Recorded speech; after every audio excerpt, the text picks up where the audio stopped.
کہ امام حسین رضی اللہ تعالیٰ نے فرمایا کہ میں چونکہ ایک یزید کا جو معاملہ ہے اس کو تسلیم کرنے کا، حکومت ماننے کا، تو ایسا کریں کہ یہ چھپکے سے نہیں، سب کے سامنے اعلانیہ طور پر آپ یہ کہیں یزید کی حکومت کے حوالے سے، سب کے سامنے بات ہو۔ تو امام حسین رضی اللہ تعالیٰ خیر آ گئے۔ مروان وہاں بیٹھا ہوا تھا جو بعد میں وہ سربراہ بن گیا تھا ملک کا یزید کے بیٹے کے انتقال کے بعد۔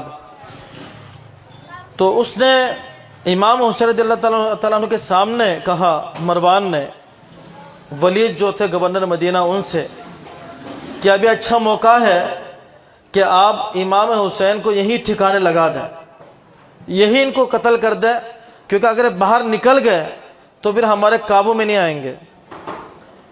تو امام حسین مولا علی شیر خدا کے فرزند ہے، رسول کریم علیہ السلام کے شہزادے ہیں۔ ان کا جینا مرنا جو ہے اللہ کے لیے تھا، رسول اللہ کے لیے تھا۔ تو شیر کا بیٹا شیر ہوتا ہے۔ امام علی مقام نے کہا کہ اس سے، مروان سے، کہ اے ابن زرقا، کہ اگر تو یہ چاہتا ہے کہ تو مجھے قتل کر دے گا تو پھر آ جاؤ میرے سامنے، اور یہ تمہارے لیے ممکن نہیں ہوگا۔ تو بہرحال امام علی مقام رضی اللہ تعالیٰ عنہ کی پہلی للکار تھی یزیدیوں کے سامنے۔ اس کے بعد آپ آگئے اور پورے اہل خانہ کو جمع کیا۔ آپ نے پورا واقعہ سنا کہ وہ امام علی مقام رضی اللہ تعالیٰ عنہ جو ہے نبی کریم علیہ السلام سے اجازت لی۔ اب اس واقعے کے اندر بہت ساری وہ باتیں ہیں، یہ میں آپ کو بتانا چاہ رہا ہوں، بہت ساری باتیں واقعہ کربلا کے اندر وہ ہیں جو ہمارے اہل سنت کی نہیں ہیں۔ یہ اہل سنت کی باتیں بہت ساری نہیں ہیں۔ جو بات آپ بہت سے مولویوں سے سنتے ہیں، یا تو ان کے مطالعے کی کمی ہوتی ہے، علم کی کمی ہوتی ہے، اور دوسروں کی سنی سنائی باتیں وہ آپ تک پہنچا دیتے ہیں۔ واقعہ کربلا ایک حقیقت ہے۔ امام علی مقام رضی اللہ تعالیٰ عنہ راتوں رات مدینہ پاک، اللہ کے نزدیک، اللہ کے عرش سے بھی زیادہ اگر عزت والی کوئی جگہ ہے، اللہ کے نزدیک سب سے زیادہ عزت والی جو جگہ ہے، زمین کا جو ٹکڑا ہے، وہ ٹکڑا ہے جس ٹکڑے کے ساتھ نبی کریم علیہ السلام کا مبارک جسم لگا ہوا ہے۔ حضور پاک علیہ السلام کی جو قبر انور ہے، یہ قبر انور اللہ کے عرش سے بھی افضل ہے، یہ جنت سے بھی افضل ہے، اس کا مقام بہت اونچا ہے۔ اور مدینہ پاک کئی حوالوں سے عظیم ہے کہ آج جس عظیم ہستی کے صدقے اللہ نے اس سرزمین کو سجایا، تمام لوگوں کو جان عطا فرمائی، رزق عطا فرمایا، وہ ذات مصطفیٰ ہے۔ ساری کائنات کے والی اور سلطان نبی کریم علیہ السلام کی ذات ہے۔ آج انہی کے نواسے، انہی کے شہزادے حضرت امام علی مقام امام حسین رضی اللہ تعالیٰ عنہ کے اوپر یزید لعین نے جو ہے زمین تنگ کر دی، اور امام حسین نے راتوں رات نبی کریم علیہ السلام کے روزے پر حاضر ہو کر اجازت لی، اور اپنی والدہ ماجدہ سیدہ کائنات رضی اللہ تعالیٰ عنہ سے اجازت لی، اور پھر مدینہ پاک چھوڑ گئے، مکہ المکرمہ گئے۔ اور اس کے بعد جو ہے صحابہ کرام روکتے رہے، بڑے بڑے جرنیل صحابہ موجود تھے اس زمانے میں۔ عمر فاروق کے شیر بیٹا حضرت عبداللہ ابن عمر وہ بھی موجود تھے، حضرت عبد الرحمن، حضرت زبیر بن عوام کے بیٹے حضرت عبداللہ بن زبیر، بڑے بڑے صحابہ عبداللہ بن عباس، اور صحابہ کرام جو بزرگ صحابہ وہ بھی موجود تھے، نوجوان صحابہ بھی موجود تھے۔ امام علی مقام رضی اللہ تعالیٰ عنہ نے تمام سے مشورہ کیا، سب نے یہ کہا کہ امام علی مقام امام حسین آپ مدینہ نہ چھوڑیں۔ پھر جب مکہ چلے گئے تو وہاں اہل مکہ نے کہا کہ آپ مکہ نہ چھوڑیں، اور اہل مکہ کو آپ نے اس وقت ایک جواب دیا، جواب یہ دیا کہ میں اب یہاں رک نہیں سکتا۔ حج کے دن قریب قریب آ گئے تھے، 2-3 دن رہتے تھے حج کے دن شروع ہونے میں۔ تو صحابہ کے بیٹوں نے، مسلمانوں نے حضرت امام حسین رضی اللہ تعالیٰ عنہ سے عرض کی، حضور آپ کو ایسی کیا جلدی ہے کہ آپ حج کے دنوں میں بھی آپ یہاں نہیں رک رہے ہیں اور آپ کوفہ کی طرف جانے لگ رہے ہیں؟ تو آپ نے ایک بات ارشاد فرمائے جواب میں کہ مجھے حکم ہے میرا آقا کریم علیہ السلام کی طرف سے، مجھے خواب میں حضور پاک علیہ السلام نے ایک حکم دیا ہے اور اس کی وجہ سے مجھے جانا پڑے گا۔ تو آپ سے جب پوچھا گیا، آپ کے بیٹوں نے پوچھا، سب نے پوچھا کہ اے امام وہ حکم کیا ہے؟ کہا کہ میں کہہ نہیں سکتا، آپ نے کسی کو بتایا نہیں ہے۔ بہرحال ذی الحجہ کے مہینے میں جو ہے، ذی الحجہ شروع ہونے سے پہلے امام علی مقام مکہ المکرمہ بھی چھوڑ گئے۔ جب آپ سفر میں جانے لگے، آپ نے سنا ہوگا حضرت مسلم بن عقیل کو آپ نے بھیجا تھا کوفہ کی طرف کہ وہاں کی خبر گیری کرے، جب لوگ کہہ رہے ہیں تو ان کو جا کر پہلے سے بتا دو کہ امام حسین آ رہے ہیں۔ تو آپ نے وہاں سے خط لکھ دیا امام حسین رضی اللہ تعالیٰ عنہ کو، اے امام آپ آ جائیں، یہاں کے حالات بالکل پرامن ہیں اور سارے لوگ آپ سے بیعت کرنے کے لیے بےتاب ہیں۔ دنیا کی تاریخ بڑی عجیب ہے میرے نوجوانوں۔ آگے چلیے، میں پھر آگے بات کروں گا آپ سے کہ وہ پھر یزید کو وہاں خبر مل گئی کہ کوفہ کے اندر تو سارے لوگ مسلم بن عقیل رضی اللہ تعالیٰ کے ساتھ ہو گئے، امام حسین کی حکومت اور آپ کی بیعت کے لیے لوگ تیار ہو گئے۔ تو یزید نے عبید اللہ ابن زیاد کو، جو کہ ایک ظالم قسم کا انسان تھا، اس کو بھیجا کوفہ میں گورنر کوفہ بنا کر۔ تو وہ کوفہ پہنچا اور یہاں سے حضرت مسلم بن عقیل کو اس نے بھی شہید کروا دیا اور لاشیں جو ہیں، لاش کو اس نے گلیوں میں گھسیٹا۔ تو امام علی مقام رضی اللہ تعالیٰ کو راستے میں خبر مل گئی کہ حضرت مسلم بن عقیل کو جو ہے وہ شہید کر دیا گیا۔ تو اس کے بعد امام حسین رضی اللہ تعالیٰ عنہ نے سفر یہاں روکا نہیں ہے، پھر آپ نے سفر کو آگے جاری رکھا اور کلبرا سے پہلے آپ قریب پہنچ گئے۔ تو وہاں جو ہے یزیدی فوج کا ایک لشکر موجود تھا، 1000 افراد یزیدی فوج کے، وہ انتظار میں تھے۔ میری باتوں کو ذرا غور سے سننا، میں کچھ بات آپ کو بتانا چاہ رہا ہوں۔ انہوں نے مجھے بلایا تھا، آدھے تھے نبی کریم علیہ السلام کے پھول، تو وہ ان کے لیے کیسے ہو سکتا کہ ہم نے کہا کہ اچھا اس لشکر کے اندر وہ لوگ بھی موجود تھے کہ جو جنہوں نے خط لکھے وہ بھی موجود تھے، ان سب نے بیک زبان کہا، یا تو کوئی خاموش تھے یا پھر سب نے کہا کہ جی ہم نے تو آپ کو کوئی خط نہیں لکھا، ہم نے تو آپ کو نہیں بلایا۔ تو حضرت امام علی مقام رضی اللہ تعالیٰ عنہ نے یزید بن عزیز سے کہا کہ پھر آپ ایسا کرنے پر کریں کہ اگر یہ اسلام کا طریقہ کار ہے، اسلامی ایک اصول ہوتا ہے، اسلام دین کا نام ہے، اسلام جذبات کا نام نہیں ہے کہ جذبات والا معاملات نہیں ہوتے۔ جب امام علی مقام کو پتہ چل گیا کہ اہل کوفہ نے جو ہے میرے ساتھ دھوکہ کیا ہے، تو امام علی مقام نے فرمایا کہ ایسا کریں کہ مجھے پھر واپس جانے دیں، یا پھر مجھے براہ راست یزید سے بات کرنے دیں، یا پھر مجھے کوئی تیسری جان تو دے سکتا ہے لیکن کسی یزیدی کے دربار میں جا کر اپنی گردن کو جھکا نہیں سکتا۔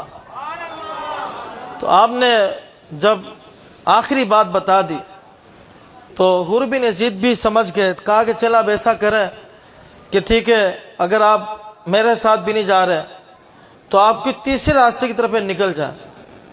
امام علی مقام رضی اللہ تعالیٰ عنہ، آپ نے پوری رات سفر کیا، کوئی رات بھر سفر کرنے کے بعد جب ایک جگہ وہاں پر رک گئے، اور بلکہ جب صبح ہوئی تو دیکھا اسی جگہ پر ہی ہے، اور پھر لوگوں سے پوچھا کہ ایک جگہ کون سی ہے، تو لوگوں نے کہا حضور اس کو کربلا کہتے ہیں۔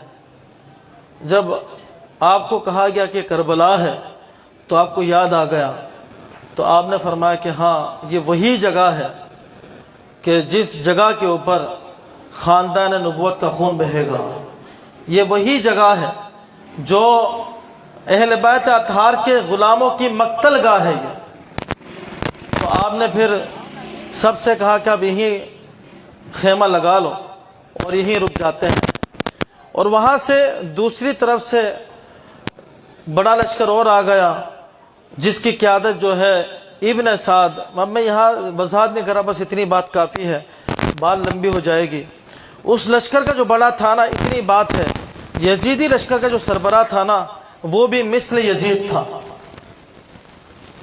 وہ بھی مثل یزید تھا کہ اس کو جو ہے یزید نے، عبید اللہ ابن زیاد جو یزید کا گورنر تھا، اس نے اس کو ایک لالچ دی تھی دنیا کی۔ دنیا اتنی خطرناک چیز ہے، جس دنیا کے پیچھے ہم بھاگ رہے ہوتے ہیں، اس نے لالچ دی تھی۔ آج کا جو تہران ہے نا، ایران کے اندر جو صوبہ ہے، شہر ہے یا صوبہ، تہران صوبہ ہے ایران کا، آج کا نیا نام تہران ہے، تو اس دور میں اس کا نام تھا رے۔ تو عبید اللہ ابن زیاد نے عمر ابن سعد، جو کہ خود ایک جرنیل صحابی کا بیٹا تھا، یہ دین اللہ کی نعمت ہے، ہدایت اللہ کی نعمت ہے، وہ جرنیل صحابی کا بیٹا تھا عمر ابن سعد، سعد بن ابی وقاص، جو اسلام کے بڑے بڑے جو 4 جرنیل فوجی بہادر قسم کے جو صحابی تھے، حضرت خالد بن ولید، حضرت سعد بن ابی وقاص اور دیگر صحابہ، تو سعد بن ابی وقاص اتنے بڑے صحابی تھے، ان کا بیٹا ہے عمر ابن سعد۔ اس نے یزیدی فوج میں شمولیت اختیار کی، اور اس کو یزیدی گورنر نے لالچ دی کہ اگر تم نے امام حسین کو شکست دے دی اور یہ معاملہ ختم کر دیا، تو پھر ہم تمہیں اس کے بدلے میں رے کی حکومت دیں گے، یعنی جو تہران صوبہ ہے، تمہیں اس کی حکومت دیں گے۔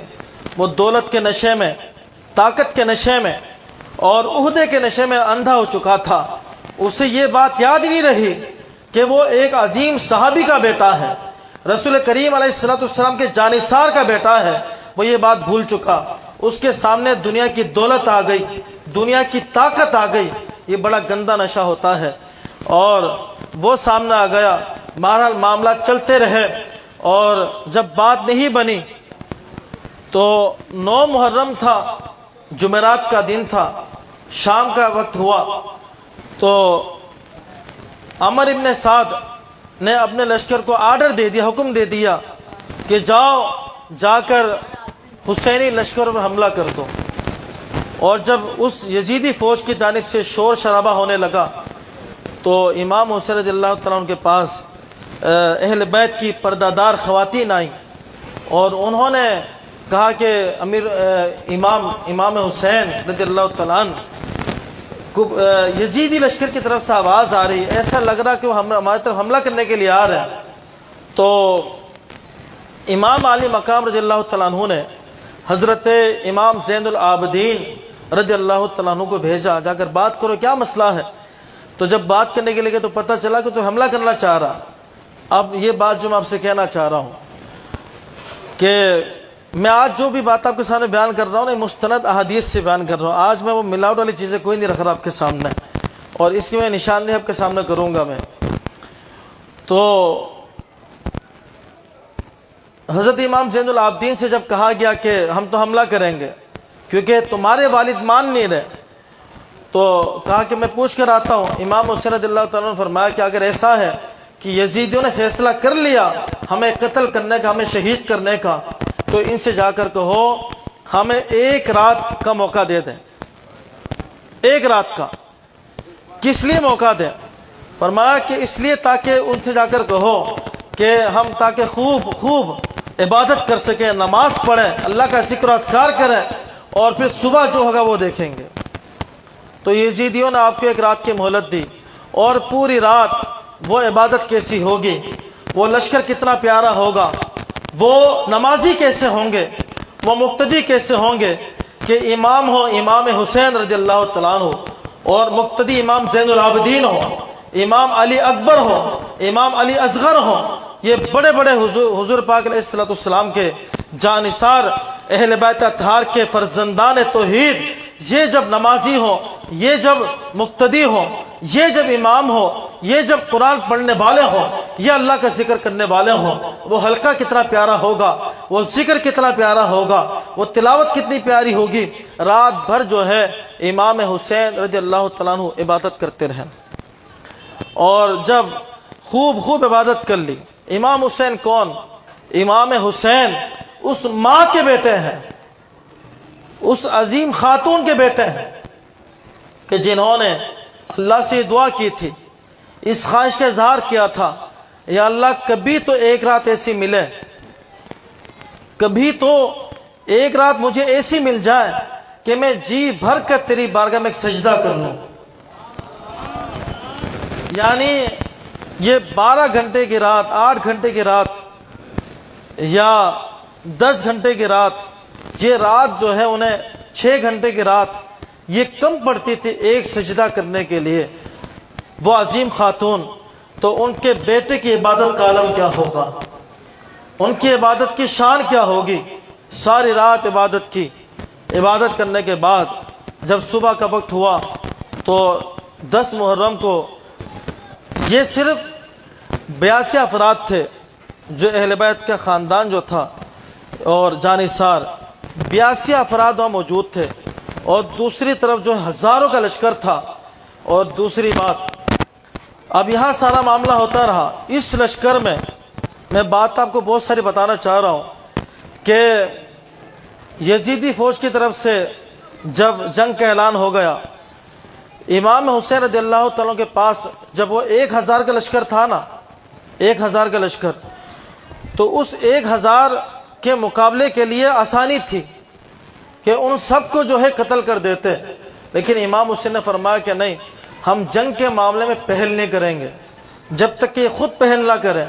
اب سامنے ہزاروں کا لشکر ہے، تو اس وقت بھی امام حسین رضی اللہ تعالیٰ عنہ نے یزیدیوں کو جا کر سمجھایا، اے لوگوں مجھے پہچانو میں کون ہوں، میں علی شیر خدا کا بیٹا ہوں، میں نبی کریم صلی اللہ علیہ وسلم کا شہزادہ ہوں، میں وہ حسین ہوں جس کے لب کو، جس کے ہونٹوں کو نبی کریم علیہ السلام چوما کرتے تھے، میں وہ حسین ہوں جب میں بچپن میں حضور پاک علیہ السلام کی نماز کی حالت میں پیٹھ پر سوار ہو جاتا تھا، میرے آقا اس وقت تک سجدے سے سر نہ اٹھاتے جب تک کہ میں نیچے نہیں آتا تھا، تو میں وہ حسین ہوں، میں تمہارے نبی کا نواسا ہوں۔ ساری باتیں کرتے رہے لیکن یزیدیوں پر کوئی اثر نہیں ہوا۔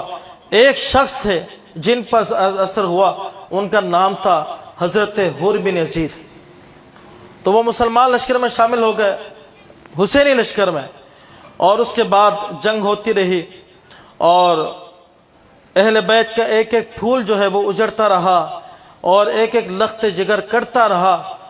اور روایات میں آتا ہے امام حسین رضی اللہ تعالیٰ کی جو عمر تھی وہ 50 سال سے زیادہ تھی عمر، آپ کی داڑھی کے بال جو ہیں وہ سیاہ تھے، سفید نہیں تھے، اور جسمانی شکل جو ہے، جسم کے طور پر امام حسین رضی اللہ تعالیٰ عنہ جسمانی طور پر حضور پاک علیہ السلام کے ہم شکل تھے، حضور پاک علیہ السلام کے ہم شکل، تو خوبصورت چہرہ، ویسے بھی سادات تو نور علی نور، حضور کا نورانی گھرانہ، اور ہو حضور کا شہزادہ، اور ہو حضور پاک علیہ السلام کے نواسا، حضور کی گود میں کھیلنے والے، اور حضور پاک علیہ السلام جنہیں اپنی گود میں کھلائے اور اپنے ہاتھوں سے پرورش کریں، اور ہوں بھی ہم شکل مصطفیٰ، تو بتاؤ ان کے حسن کا عالم کیا ہوگا، ان کے چہرے کی وجاہت کیسے ہوگی۔ کہتے ہیں جب 18 سالہ حضرت علی اکبر رضی اللہ تعالیٰ عنہ، آپ کڑی الجبان تھے، جب آپ شہید ہوئے، جب آپ کی لاش کو حضرت امام علی مقام نے اٹھایا، تو وہ آپ کے لیے دکھ کا وہ مقام تھا کہ وہ دکھ کی گھڑی تھی کہ اس لمحے نے آپ کو، ایک ہی لمحے نے حضرت امام حسین کو بوڑھا کر دیا، اور آپ کی داڑھی کے بال سفید ہو گئے، کہ یہ ایسی قربانی تھی۔ میدان کربلا یہ تو اسلام کی اشاعت کی درسگاہ ہے، اسلام کی ترویج کی درسگاہ ہے، اور اسلام کی اشاعت اور ترویج کی جڑ ہے میدان کربلا۔ تو بہرحال یہ کہ بات دیگر ہے، سارے کے سارے شہید ہوتے گئے۔ امام حسین رضی اللہ تعالیٰ نے پھر اتمام حجت کے لیے یزیدیوں کو سمجھایا، نہیں مانے، تو تو امام حسین رضی اللہ تعالیٰ عنہ نے بھی اللہ رب العالمین کی بارگاہ میں اپنی جان کا نذرانہ پیش کر دیا۔ اب یہ کربلا کا سارا جب معاملہ ختم ہوا، اب یہاں کچھ چیزیں ہیں جو میں آپ کو بتانا چاہ رہا ہوں۔ ایک تو وہ حضرت بی بی سکینہ رضی اللہ تعالیٰ کے حوالے سے باتیں کرتے ہیں لوگ کہ وہ گھوڑے سے چمٹ گئی تھی اور امام حسین رضی اللہ تعالیٰ عنہ کے سینے پر آ کر بیٹھ گئی تھی۔ تو یہ اہل سنت کے عقائد میں سے نہیں، ہمارا واقعات میں سے نہیں، یہ خرافات ہیں۔ اور ہم یوم عاشور میں شان شہداء کو بیان کرتے ہیں، شان اہل بیت کو بیان کرتے ہیں، غم کو تازہ کرنے کے لیے نہیں، بلکہ یہ بتانے کے لیے، یہ بتانا چاہتے ہیں کہ یزید نے امام حسین رضی اللہ تعالیٰ عنہ کو ہر قسم کی آفر کی۔ امام حسین سے کہا کہ آپ مجھے مانیں، آپ مجھے مان لیں، پھر آپ جو بھی کہو گے میں آپ کے لیے کروں گا۔